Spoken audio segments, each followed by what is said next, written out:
Kamera ready, sound ready, 3, 2, 1, action. Pengalaman mengajar siswa yang sulit diatur dan bagaimana solusinya? Mungkin dalam mempersiapkan pembelajaran itu sendiri, seperti kurangnya waktu, terus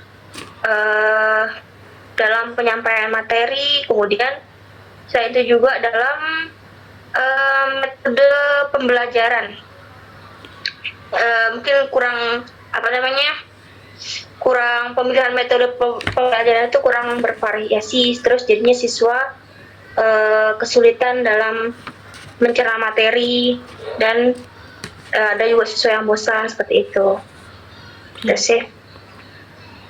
Solusinya ya pertama, kalau misalnya kurang waktu itu saya berusaha menyampaikan inti-inti dari pembelajaran hari itu. Kemudian kalau masalah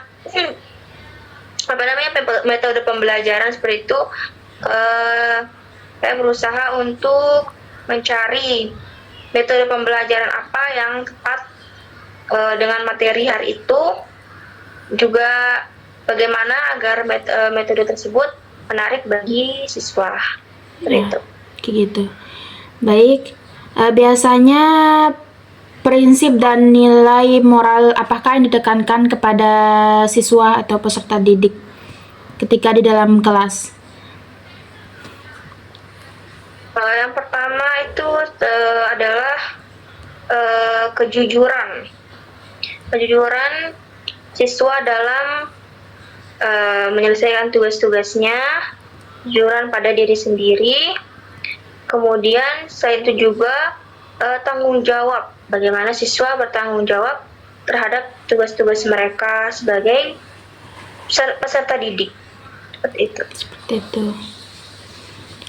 Untuk pertanyaan selanjutnya, apakah pernah ada komunikasi dengan wali murid untuk membangun kolaborasi yang mendukung pembelajaran? Sejauh ini belum ada yang melibatkan kolaborasi dengan wali siswa, tapi mungkin lebih kepada laporan-laporan akhir dan hasil dari peserta didik. Siap. Itu. Selanjutnya, bagaimana biasanya cara Ustazah untuk menentukan strategi pembelajaran dan meningkatkan minat siswa?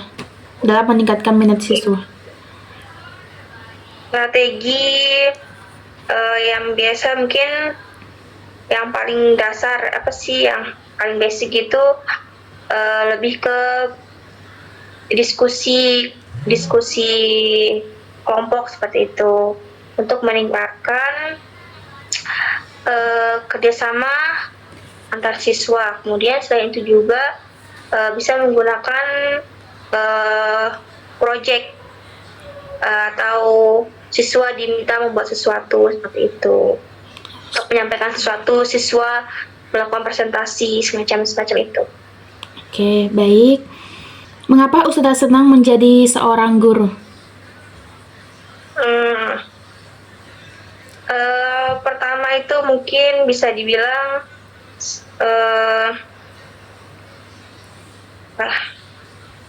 saya ingin terlibat dalam membangun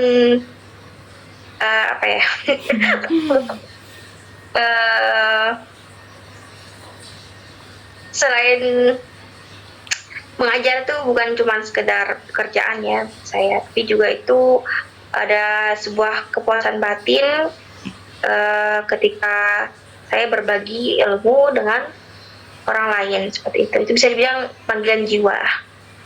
Seperti itu. Ya, betul. Motivasi terbesar Ustazah dalam menjadi seorang guru, terutama guru bahasa Inggris, apa sih kalau boleh tahu? Ya, motivasi dorongan saya menjadi seorang guru itu adalah ibu saya kebetulan adalah seorang guru yang cukup lama menjadi seorang guru, jadi saya sudah terbiasa melihat sosok beliau sebagai seorang guru. Kemudian beliau mendorong saya untuk menjadi seorang guru juga di situ. Mendorong saya masuk dalam jurusan bahasa Inggris karena kebetulan di sekitaran saya belum ada waktu itu yang kuliah jurusan bahasa Inggris. Jadi itu salah satu motivasi saya untuk menjadi guru bahasa Inggris. Siap. Seperti itu. Untuk pertanyaan terakhir, apakah ada pesan untuk saya dari Ustazah? Pesannya untuk Tina, tetap semangat menjalankan kuliahnya, terus belajar dan berkembang selagi masih ada waktu, selagi masih muda, terus gunakan waktunya untuk belajar karena kita tidak akan berhenti belajar. Gunakan kesempatan-kesempatan baik untuk jangan lewatkan kesempatan-kesempatan yang ada. Ya, siap.